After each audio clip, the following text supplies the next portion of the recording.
하겠습니다. 하나님 말씀을 보겠습니다. 사도행전 9장 19절부터 31절입니다.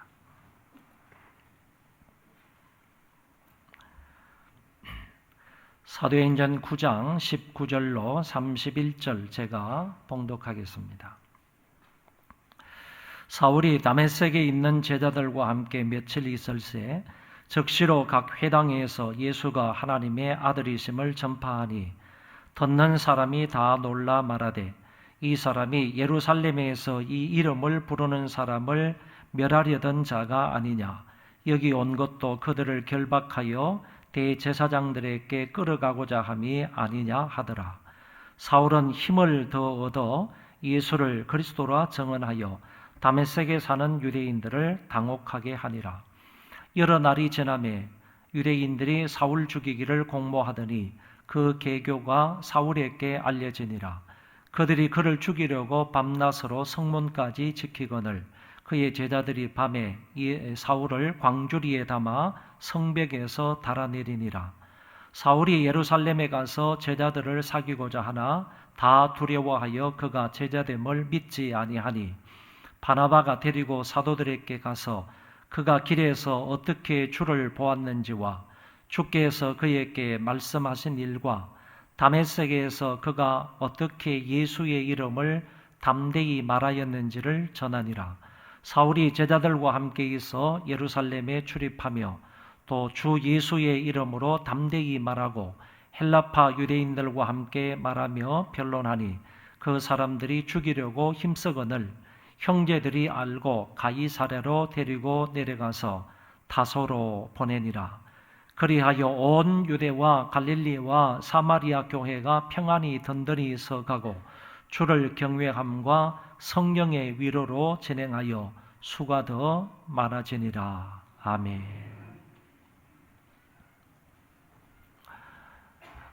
사도행전 9장의 이 말씀은 사울이 변화되는 그런 사건이 기술되어 있으므로 매우 유명한 장이라고 할 수 있겠습니다.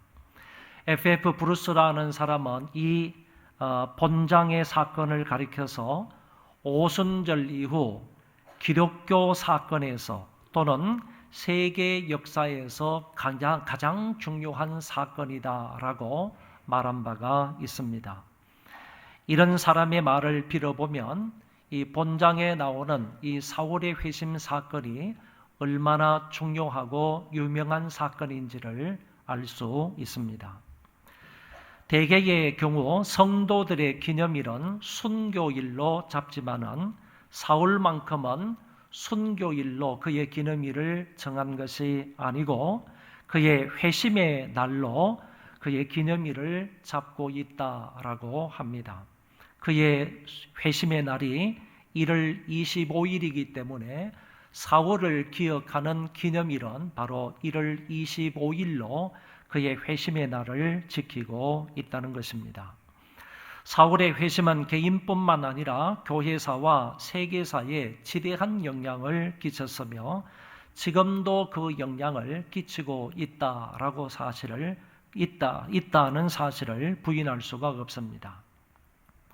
이 사건은 복음이 예루살렘을 넘어서 사마리아와 땅끝까지 전파되는 중요한 발단이 되는 사건이기도 합니다. 바울의 회심으로 인하여 이제 복음은 유대인들을 넘어서 전 세계 이방인에게까지 전파되게 되었습니다. 본문 앞부분에는 두 가지 내용이 나타납니다. 그리스도가 다메섹 도상에서 사울에게 나타나신 그런 장면이 기술되어 있고 또 하나는 사울이 아나니아를 통해서 안수를 받음으로 그의 건강이 회복이 되고 영적으로 충만해지는 그런 모습을 기술하고 있습니다. 이 사건이 있고 난 이후에 오늘 본문이 전개되고 있습니다. 오늘 본문에서는 이렇게 변화된 사울이 곧장 다메섹 성에 들어가서 복음을 전파하는 그런 내용이 나타나고 있고 이어서 예루살렘에 올라가서도 사도들과 교제하면서 아울러 유대인들에게 복음을 전하는 장면이 나타나고 있습니다. 성령 충만과 세례를 받은 이 사울은 즉시 회당에 들어가서 복음을 전하게 됩니다. 사울이 다메섹의 회당을 방문한 것은 그가 그리스도인들을 색출하여 잡아가기 위함이 아니라 예수님을 전파하기 위하여 회당에 들어가서 복음을 전한 것입니다. 회당은 흩어진 유대인들이 예배를 드리거나 교육을 하던 장소인데 사울은 이제 이곳을 이용하여 복음을 전하게 되는 것입니다. 여기서 행한 바울의 설교는 예수가 하나님의 아들이시다라는 메시지입니다. 참으로 놀랍지 않습니까? 조금 전까지만 해도, 즉 사울이 다메섹으로 올라갈 때만 해도 그는 예수를 저주받은 자로 인식을 했습니다. 아울러 그 예수 믿는 사람들을 핍박하여 잡아다가 가두기 위해서 다메섹 성으로 올라간 것입니다. 그러나 이제는 완전히 바뀐 것입니다. 예수님을 하나님의 아들로 인정을 하고 그 사실을 선포하고 있습니다. 예수가 하나님의 아들이 되신다는 이 말은 예수가 구약 성경에 예언되어 있는 메시아이고 그리스도이다라는 말입니다. 사울은 다메섹 사건으로 예수님에 대한 생각이 바뀌었습니다. 예수님에 대하여 말하는 것이 바뀌었습니다. 예수님에 대한 행동과 그 신앙이 완전히 180도 바뀐 것입니다. 그래서 이제 자기가 알고 믿게 된 그 예수가 하나님의 아들이시다, 구원자이고 메시아이다 라는 사실을 사람들에게 전파하게 된 것입니다. 각 회당에 들어가서 동일한 주제로 설교를 했습니다. 한 회당이 아니라 다메섹 성 안에 있는 여러 회당을 다니면서 예수가 하나님의 아들이고 예수가 구원자이다 라는 사실을 전파했던 것입니다. 그랬더니 듣는 모든 사람들이 다 놀랬다고 말씀합니다. 20절과 21절에 보시면 적시로 각 회당에서 예수가 하나님의 아들이심을 전파하니 듣는 사람이 다 놀라 말하되 이 사람이 예루살렘에서 이 이름을 부르는 사람을 멸하려던 자가 아니냐, 여기 온 것도 그들을 결박하여 대제사장들에게 끌어가고자 함이 아니냐라는 말씀이 있습니다.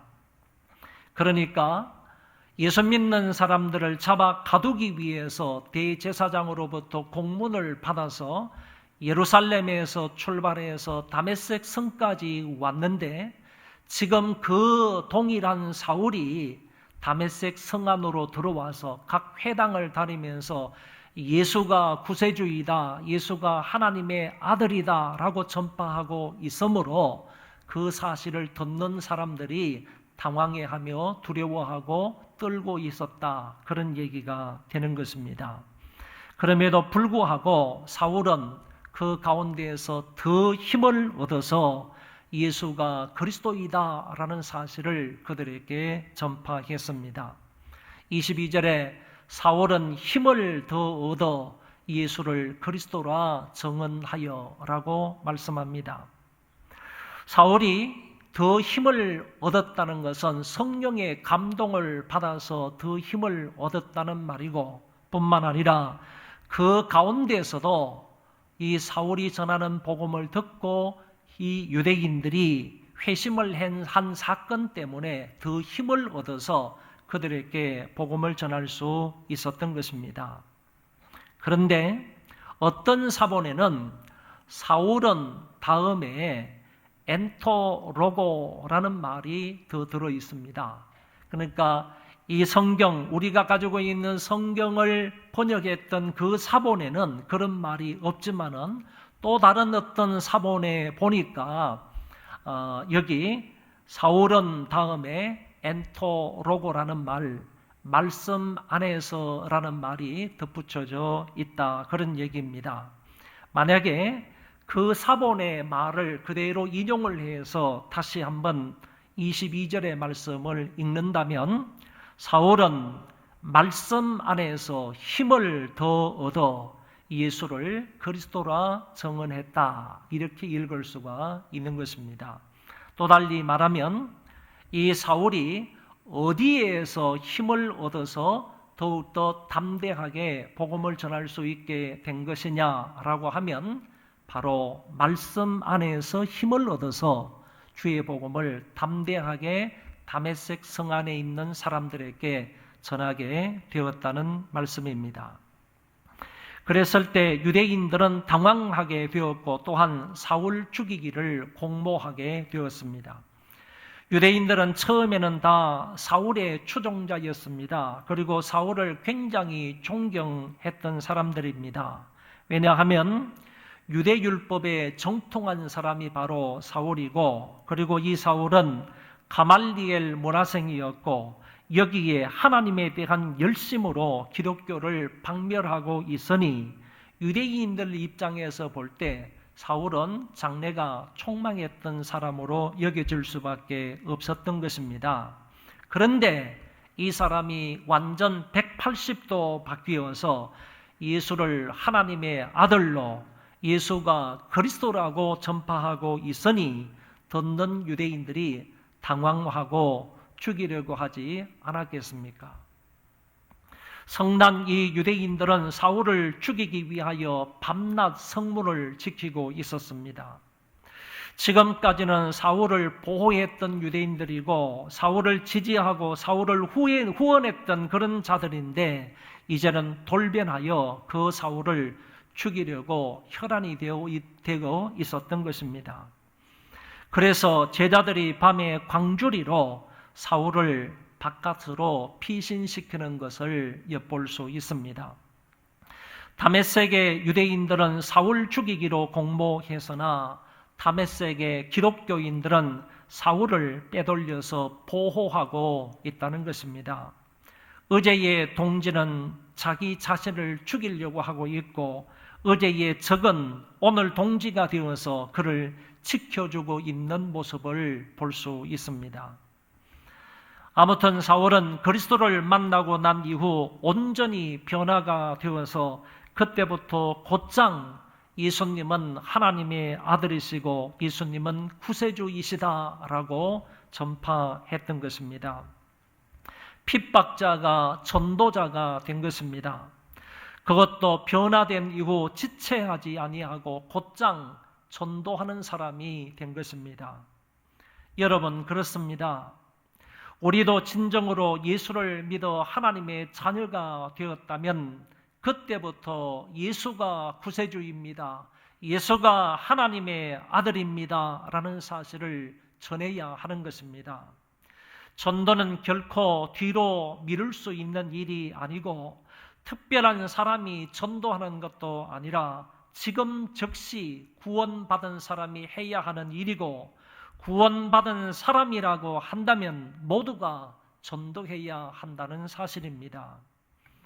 여러분이 진정으로 예수를 믿어 구원을 받은 성도라면 곧장 예수님이 하나님의 아들이시며 예수님이 그리스도이시며 예수님이 구원자라는 사실을 증언해야 하는 것입니다. 이제 다메섹에서 도피한 사울은 회심한 후 처음으로 예루살렘을 방문하게 되었습니다. 이때가 주후 38년경이라고 생각을 합니다. 그가 대제사장의 공문을 받아서 예루살렘을 떠난 지 벌써 3년이 경과되었습니다. 사울의 1차 예루살렘 방문은 약 15일 정도 있었을 것으로 성경을 통하여 확인할 수 있습니다. 그가 예루살렘 방문 목적은 사도들을 비롯한 다른 제자들과 교제를 갖기 위함이었습니다. 그러나 그렇게 환영을 받지는 못하였습니다. 비록 3년이라는 세월이 흘렀지만은 여전히 유대 기독교인들과 이방 기독교인들은 사울을 받아들이기가 그리 쉽지 않았던 것 같습니다. 사울을 박해자로만 기억을 했지 회심자로 기억하기는 어려웠던 것 같습니다. 이럴 때 바나바가 나서서 사울과 예루살렘의 제자들 사이를 잘 연결시켜 주는 것을 엿볼 수 있습니다.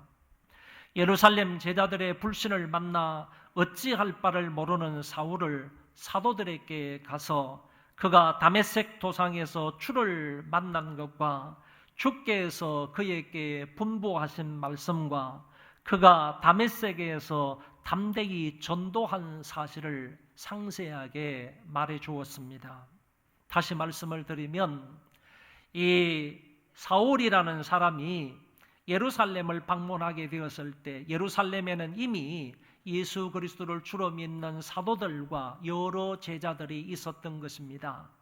사울이 그 예루살렘을 방문했을 때 그 사도들과 제자들이 사울을 영접하기가 꺼려졌다, 그런 얘기입니다. 왜냐하면 교회를 핍박하기 위해서 예루살렘을 떠나 다메섹으로 올라간 이후였기 때문에 그렇습니다.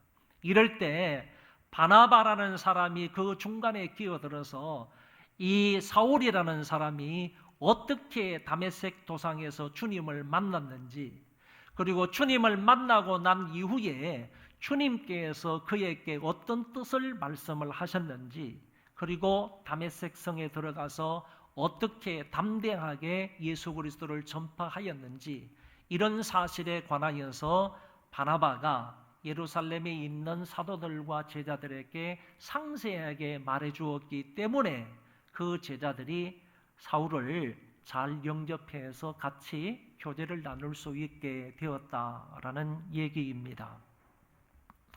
27절 제일 마지막 단어가 마라니라라는 단어인데 여기에 해당되는 헬라어의 원뜻은 상세하게 말하다라는 뜻을 가지고 있습니다. 한번 다 같이 따라하겠습니다. 상세하게 말하다. 다시 말하면 이 바나바라는 사람은 사울과 예루살렘의 지도자들 사이에 끼어들어 가지고 이 사울에 대하여서 사도들에게 상세하게 말했다는 겁니다. 구체적으로 말했다는 겁니다. 더욱더 세밀하게 열정적으로 사도들에게 사울에 관하여서 말해 주었다, 그런 얘기가 되는 것입니다.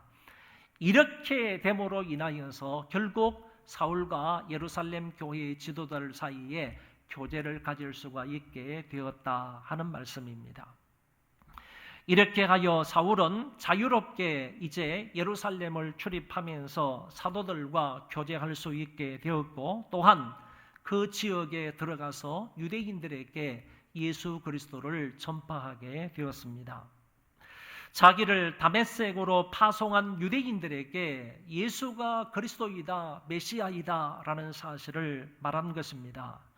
그리고 헬라파 유대인들과 함께 복음에 관하여 변론하는 기회도 가졌습니다. 그러나 헬라파 유대인들은 사울이 말하는 예수가 그리스도이다, 예수가 구세주이다 라는 그 메시지를 받아들이지 않았고 오히려 사울을 죽이려고 했습니다. 이 같은 현상은 이미 다메섹에서도 일어난 사건임을 알 수가 있습니다. 여기에 나타난 헬라파 유대인들은 아주 못된 사람임에 분명합니다. 사도행전 6장에도 보면 자기의 과부들이 구제에서 제외되었다는 사실 때문에 히브리파 유대인들을 향하여서 원망과 불평을 토로하는 장면을 엿볼 수 있습니다. 그때 히브리파 유대인들을 상대로 해서 원망하고 불평했던 사람들이 바로 헬라파 유대인들이었습니다. 이들의 입에는 늘 불평과 원망이 많았던 것 같고요. 뿐만 아니라 오늘 본문에서는 이 복음에 대하여, 예수 그리스도에 대하여, 예수 그리스도의 죽음과 십자 부활에 관하여서 오히려 사울과 논쟁을 벌이는 장면을 볼 수가 있는 것입니다. 여러분, 복음이라는 것 뿐만 아니라 예수 그리스도의 십자가와 부활은 논쟁의 주제가 되는 것이 아니라 믿고 받아들여야 할 주제임을 믿으시기 바랍니다. 십자가를 놓고 무엇을 논쟁합니까? 그리스도의 부활을 놓고 무엇을 논쟁한다는 말입니까? 복음에 대하여서 무슨 변론이 필요합니까?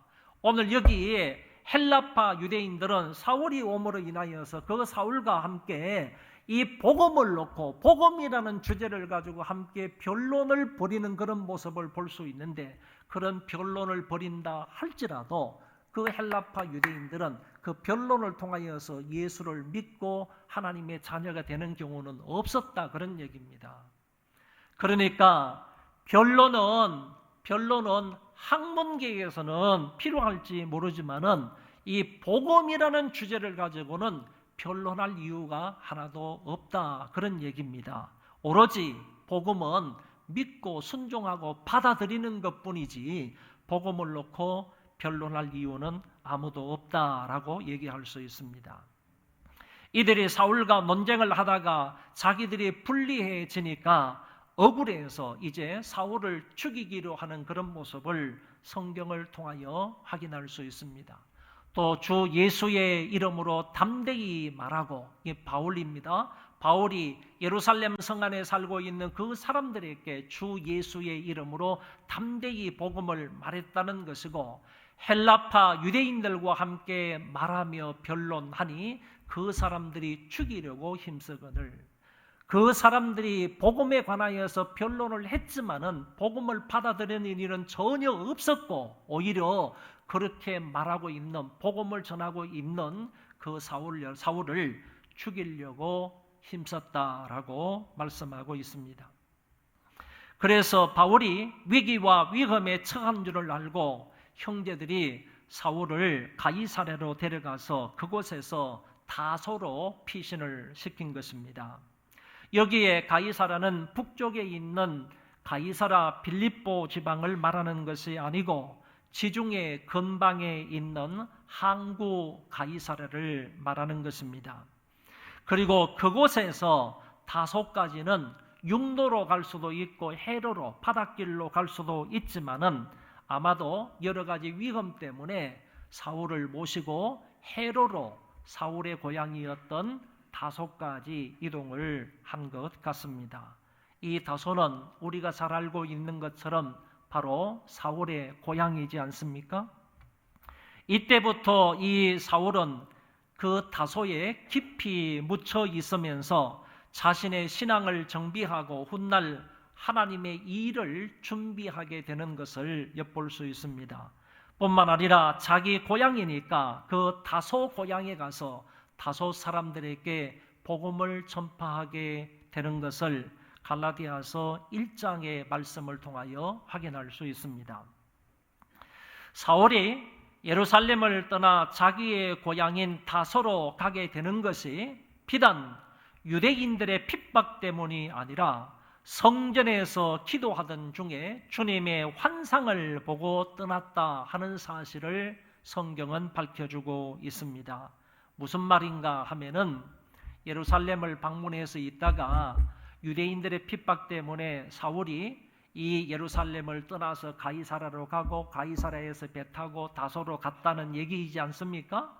그런데 본문의 말씀만 근거해서 본다면 유대인들의 핍박 때문에 1차 예루살렘을 방문했던 그 사울이 예루살렘을 떠나게 되어서 다소로 가게 된다, 이렇게 말할 수 있지만은 다른 성경에 보니까 유대인들의 핍박 때문에 예루살렘을 떠난 것이 아니라 이 예루살렘에서 사울이 하나님 앞에 기도를 드리는데 환상 중에 주님께서 나타나셔서 이 예루살렘을 떠나라라고 명령하셨기 때문에 이 유대 지역 예루살렘을 떠났다라고 말씀하고 있다는 것입니다. 성경을 한번 보시기 바랍니다. 사도행전 22장 17절 18절인데 앞을 보시면 됩니다. 후에 내가 예루살렘으로 돌아와서 성전에서 기도할 때에 황홀한 중에 봄에 주께서 내게 말씀하시되 속히 예루살렘에서 나가라. 그들은 내가 내게 대하여 정언하는 말을 듣지 아니하리라 하시거늘. 이때 주님께서 황홀한 중에 나타나셔서 너는 예루살렘을 속히 떠나라.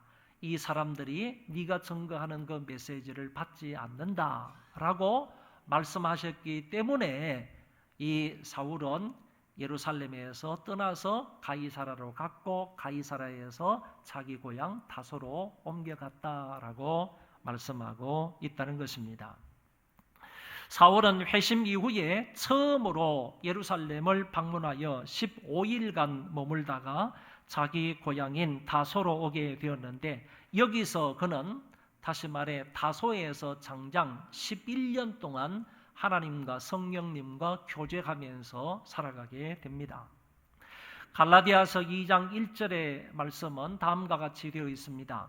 14년 후에 내가 바나바와 함께 디도를 데리고 다시 예루살렘에 올라갔나니, 다시 예루살렘에 올라갔다고 했으므로 사울이 회심하고 난 이후에 2차로 예루살렘을 방문하는데, 언제부터 언제까지가 14년이라고 말씀하시는지 보면 14년 후에 첫 번째 예루살렘을 방문한 그때 이후 14년째 이제 다시 예루살렘을 방문하게 되었다, 이렇게 말씀하시는 것을 볼 수 있습니다. 그런데 여러분이 이 말씀을 잘 정리를 해야지 헷갈리지 않으리라고 생각을 합니다. 조금 전에 말씀을 드린 것처럼 이 사울이라는 사람은 예루살렘을 떠나서 다메섹 도상에 올라가다가 변화가 되어서 거기에서 예루살렘 다메섹 도상으로 곧장 올라가서 복음을 전하다가 나중에 예루살렘을 방문하게 된다고 그랬는데, 사울이 예루살렘을 떠나서 그 다메섹 지역에 갔다가 예루살렘을 다시 방문하게 되었을 때가 예루살렘을 출발한 이후에 3년째입니다. 3년째. 그리고 나서 예루살렘에서 주님의 음성을 듣고 가이사랴로 갔다가 다시 다소로 갔다가 다소에서 11년 있었다고 그랬지 않습니까? 그래서 11년 더하기 이쪽에서 다메섹으로 갔다가 이 예루살렘으로 돌아온 연도 3년까지를 합하게 되면 14년이 된다, 그런 얘기입니다. 그래서 사울이 다소에 11년 동안 머물고 있다가 14년 후에 두 번째 예루살렘을 방문하게 되었다 하는 점을 갈라디아서 2장 1절은 우리에게 밝혀주고 있다, 그런 얘기입니다. 아무튼 사울은 자기 고향에서 11년 동안 머물면서 영적으로 재무장을 하고 경건 생활에 전념하며 새로운 모습으로 하나님의 일을 준비하게 되는 부분을 엿볼 수 있습니다. 이제 마지막 31절 말씀을 다 같이 한번 읽어보도록 하겠습니다. 31절입니다. 그리하여 온 유대와 갈릴리와 사마리아 교회가 평안하여 든든히 서가고 주를 경외함과 성령의 위로로 진행하여 수가 더 많아지니라. 아멘. 여기 보면 유대 지방 그리고 갈릴리 지방, 사마리아 지방에 교회가 있게 된 것을 말씀하고 있습니다. 여러분은 팔레스틴 지방에, 다시 말하면 가나안 땅에 제일 남쪽 부분이 유대 지방이고 가운데 부분이 사마리아 부분이고 제일 위쪽 지방이 바로 갈릴리 지방인데, 이 팔레스틴 전체에 이제 각 교회가 생겨나게 되었다 하는 점을 여기에서 말씀하고 있는 것입니다. 유대 지방에도 예루살렘 교회를 비롯해서 교회가 여러 곳이 생겨나게 되었습니다. 사마리아 지역에도 우리가 본 바대로 사도행전 8장에 빌립에 의해서 전도가 되므로 사마리아 지역에서도 복음이 편만하게 전파가 되어 교회가 설립되게 되었고, 저 위쪽 지방인 갈릴리 지방에도 이제 복음이 전파가 되어서 각 교회가 세워지게 되었습니다. 그런데 그 교회들이 평안하여 든든히 서갔다, 이렇게 말씀하고 있습니다. 할렐루야. 여러분, 교회가 평안히 든든히 서갔다 하는 이 말씀은 대단히 중요한 말씀입니다. 이것은 어떻게 생각을 하면 이제 외부로부터 받는 그런 핍박과 환난이 수그러들었다 하는 의미가 되기도 합니다. 지금까지 외부로부터 어떤 고난과 수모와 멸시와 천대, 핍박과 환난을 받았는지 우리는 성경을 통하여서 잘 알 수 있습니다. 이와 같은 숱한 고난과 핍박을 받아왔는데 오늘 여기 9장 31절에 가서 보면 이제 그 교회가 확장되었을 뿐만 아니라 확장된 그 교회들이 이제 평안히 든든히 서갈 수 있게 되었다라는 말씀입니다. 이 말씀은 역사적인 배경을 가지고 있는 말씀이기도 합니다. 어떤 역사적인 배경이냐 하면은 당시에 로마 황제라는 사람이 칼리큘라인데, 이 칼리큘라라는 이 황제가 자기의 흉상, 자기의 그 동상을 자기 나라의 지배를 받고 있는 모든 그 세계의 각 나라에 자기 흉상을 신전에다 갖다 두라는 그런 명령이 떨어진 것입니다. 그렇기 때문에 팔레스틴 지역에, 특별히 유대 지역의 예루살렘 성전에도 이 칼리큘라의 흉상이 갖다 놓여질 수밖에 없는 그와 같은 상황에 놓였다는 겁니다.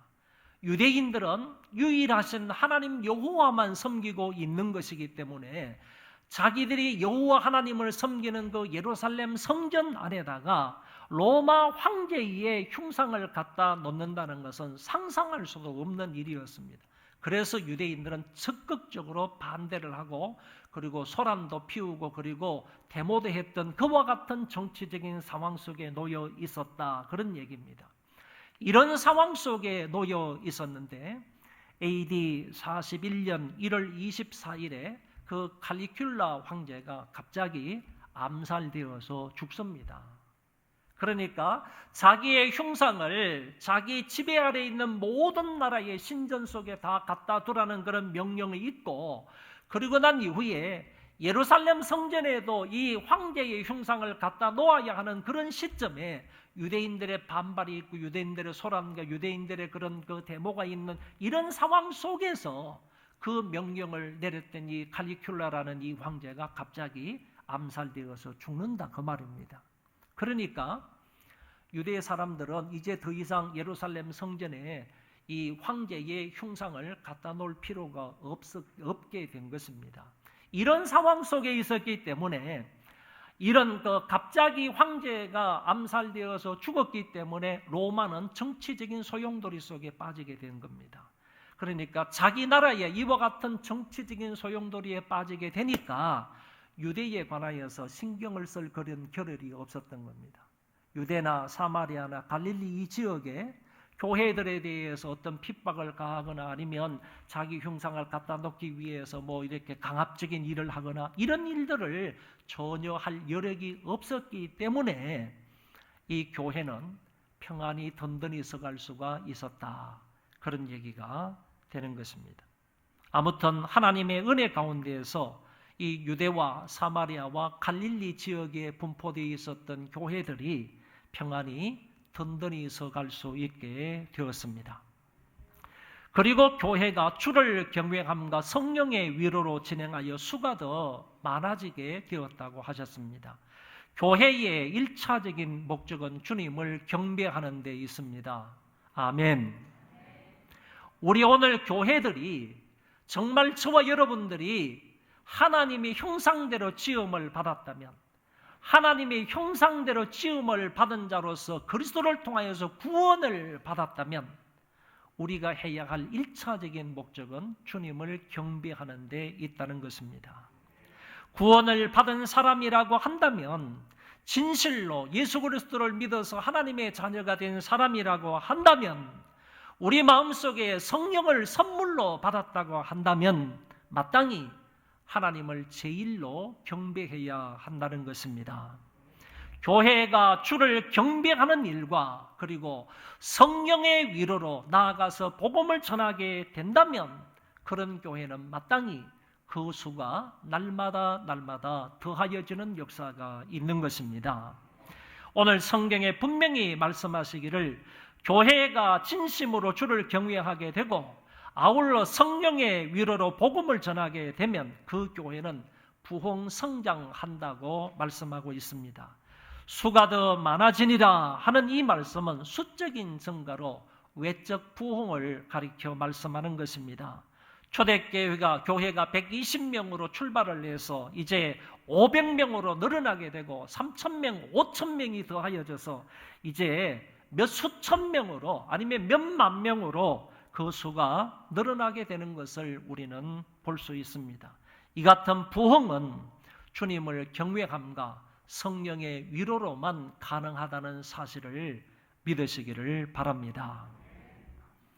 오늘 본문 말씀을 정리하겠습니다. 오늘의 말씀은 예수님을 만난 사울이 곧장 다메섹 성에 들어가서 복음을 전하는 것과 예루살렘에 올라가서 사도들을 만나서 교제하는 것과 아울러서 그곳에 있는 유대인들에게 하나님의 말씀을 전하는 모습을 기술하고 있습니다. 이 말씀을 통하여 한 가지 교훈을 찾고자 합니다. 사울이 다메섹에서 주님을 만난 이후로 곧장 다메섹 성으로 들어가서 각 회당을 찾아다니며 복음을 전하게 됩니다. 예수가 구원자이시다, 예수가 하나님의 아들이다 라는 그런 메시지를 전하였습니다. 예루살렘에 와서도 유대인들에게 복음을 담대하게 전하였던 것처럼 주님을 믿고 은혜를 받고 성령을 선물로 받은 사람이라고 한다면 그 모든 사람들은 곧장 나아가서 복음을 전해야 한다는 교훈입니다. 그런 사람이 있는 교회가 성장할 수 있다, 평안이 든든히 서갈 수가 있다 하는 점을 우리에게 가르쳐 주셨습니다. 우리가 구원을 받았다면, 저와 여러분이 성령 충만을 받았다면 곧장 복음 전도자로 나서야 하는 것입니다. 내가 있는 위치에서 우리 주변의 사람들에게, 내가 만나는 사람들에게 즉시로 예수가 하나님의 아들이심을 전파해야 되고 예수를 믿어야 구원을 받고 하나님의 자녀가 된다는 사실을 전해야 한다는 것입니다. 어떤 사람은 이렇게 말합니다. 아직 전도할 때가 안 되었다고 말하면서 전도를 하지 않는 사람이 있습니다. 혹자는 복음을 전할 만한 충분한 실력을 갖추지 못하여서 전도를 못하겠다고 말하는 사람도 있습니다. 또 어떤 이는 담대함이 없어서 전도하지 못하겠다고 하기도 하고, 또 어떤 사람은 굳이 내가 전도해야 할 필요를 느끼지 못한다라고 말하는 사람도 있습니다. 그러나 여러분, 우리가 그리스도를 믿음으로 진짜 구원을 받은 신자라고 한다면, 다시 말씀을 드립니다. 정말로 내가 예수 그리스도를 믿는 하나님의 사람이 되었다고 한다면, 죄 가운데서 구원을 받아 하나님의 자녀가 된 신자라고 한다면 그 어떤 이유와 핑계도 될 수가 없다는 겁니다. 내가 진짜 신자라고 한다면 어떤 이유와 핑계를 댈 수도 없고 당장 나아가서 나를 구원해 주신 그 하나님의 은혜와 사랑을 전할 수밖에 없다는 말씀입니다. 복음을 받은 자라면 당연히 그 복음을 전해 주어야 하는 것입니다. 복음을 받았다면 때를 기다려서는 안 된다는 것입니다. 때를 기다린다는 것은 곧 영원히 복음을 전하지 않겠다는 의미가 그 속에 포함이 되어 있는 것입니다. 때와 상관없이, 내가 아는 것이 많든 적든 상관이 없이, 상황이 좋건 나쁘건 상관이 없이 복음을 전하기에 힘써야 한다는 것입니다. 왜냐하면 성경이 그렇게 명령하고 있기 때문입니다. 너는 말씀을 전파하라. 때를 얻든지 못 얻든지 항상 힘써라. 에스겔 선지자의 말씀입니다. 사로잡힌 내 민족에게로 가서 그들이 듣든지 아니 듣든지 그들에게 고하여 이르기를 주 여호와의 말씀이 이러하시다 하라. 사도들도 이렇게 전도하였습니다. 그들이 날마다 성전에 있든지 집에 있든지 예수는 그리스도라고 가르치기와 전도하기를 그치지 아니하니라. 본문의 사울은 주님을 만나 변화된 이후에 곧장 각 지역으로 나아가서 만나는 사람들에게 예수가 하나님의 아들이라고 전하였던 것처럼 이번 한 주간도 이 복음을 전하며 살아갈 수 있는 저와 여러분들 되시기를 바랍니다. 우리 그 자리에 다 일어나셔서요, 그날이라는 가스펠송을 부르고 기도하겠습니다.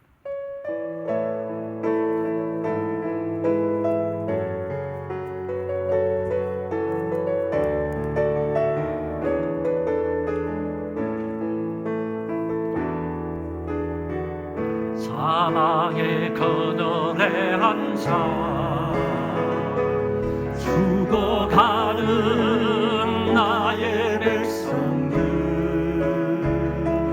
절망과 굶주림에 갇힌 저들은 내 마음에 오랜 슬픔, 고통의 멍에 헤매여 울고 있는 나의 자녀들, 나는 이제 일어나 저들의 멍에를 꺾고 눈물 씻기 원하는데